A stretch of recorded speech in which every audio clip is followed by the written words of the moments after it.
So here we need to differentiate the function square root of the inverse tangent of x over 2 with respect to x.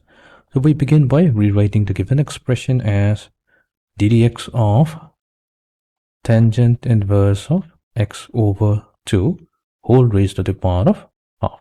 This is done so that we can apply the power rule. We know that our power rule is given by ddx of x raised to the power of n equals to n times x raised to the power of n minus 1. So let's apply the power rule. So this will be equals to half.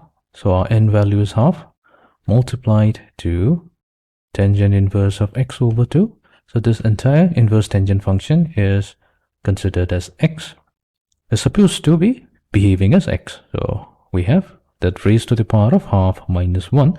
But since this is only an assumption, so we'll apply the chain rule. That means need to multiply it to the derivative of the inverse tangent function.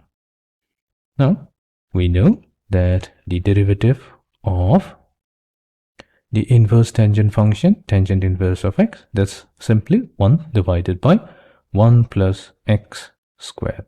So we'll apply this.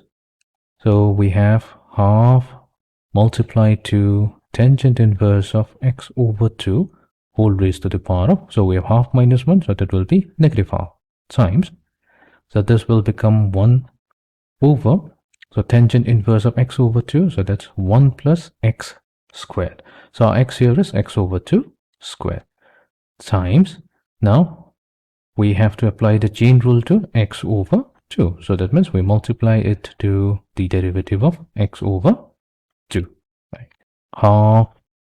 So we'll take this expression to the denominator. So this will be 1 divided by tangent inverse of x over 2 whole raised to the power of half times 1 over, so we have 1 plus x over 2 whole squared, so that is x squared divided by 4 times derivative of x over 2, so that's simply half times derivative of x.